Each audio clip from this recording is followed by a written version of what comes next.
You think you're a victim of your own success? I just coined that phrase. Like I feel everyone's hard on you when remember when you could get second at a race. What Yeah. what went wrong? It's like what do you mean what went wrong? You're like it's I know I won a lot of races in a row and I won a lot of titles.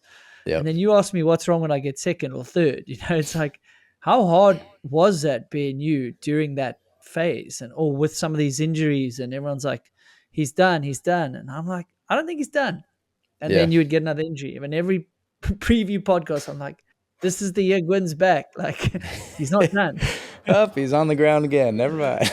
Yeah, I was Yep. like, it's not from lack of speed, I promise. Yeah, for sure. I mean, yeah, I rode twice and was on the podium this weekend, or I came off the couch pretty much literally last year and I felt like pretty fast at saying it.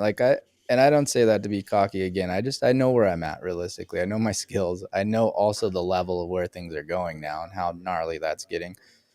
Um, but I believe I have that speed. It's just been for whatever reason. I don't know. I come back to my faith where I'm like, I know God works all things out for my good, and good or bad. I usually learn a lot more in hard times than I do when things are good. So on a personal level, if I look 10 years down the road from now, when I'm sitting on the porch with my wife and kids or whatever, like, am I going to be a better father or a better man because I won more races or because I went through more struggles and had to figure things out and readjust? Probably the latter. So success isn't just defined by results, but yeah, it's a tricky one, but yeah, as far as like that was hard for me when I was, dominating, so to speak, was a second place was like it was like people were cheering that you got beat finally because it's like just tired of seeing you win, or like it was like, oh, second place, what happened? And it was like, dude, I dabbed a foot in that corner and lost a half a second, got beat. Like, I don't know what you want from me. Like, I can't do it all the time. So it is hard. I think anybody that's ever dominated a sport, it's interesting because you go from this like underdog mentality, which I definitely had coming in. And I think I maintained that for a lot of years, even when I started winning. Like I said, I felt like I would lose it at any time. And I felt like I was always fighting to try to do that. But you get to a point where you're just expected to win by everybody, and it gets like, obviously you have your core fans that want you to dominate and are stoked, but you get a lot of people that are like, dude, can we just like see some better racing? Can we get more people winning? I understand that. I'm a fan of other sports. I love motocross. There's dudes like Jet Lawrence or something that like, huge fan of him on a 250, huge fan of him on a 450. He's an amazingly talented rider.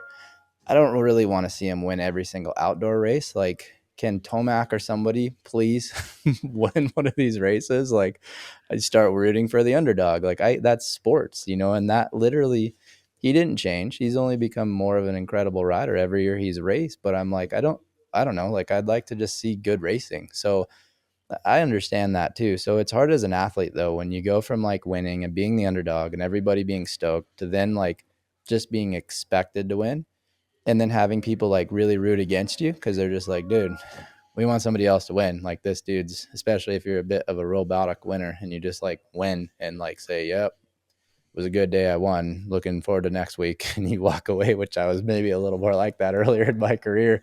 People were like, dude, get this guy. We need No, something you would do the entertaining. moto, the Wii. You were Yeah, good at the yeah. Wii. I was like, what do you mean the Wii? Yes, it's a T, Yeah. but you smoked us. Yeah, You did that. yeah.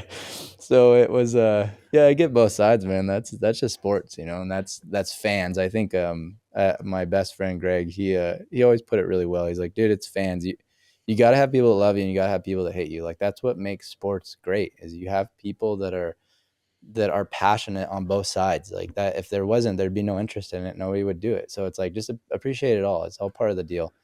And I think when I matured a little bit more and didn't take that personal, because I was always just working really hard, trying to be very nice to everybody, respectful, never do anybody wrong, and winning, and then have people like thrashing you online. You're like, dude, I don't try to do anything but just my best. Like, this sucks. I didn't ask for any of this. Like, I'm just a kid from a small town trying to like friggin' make a dream happen here.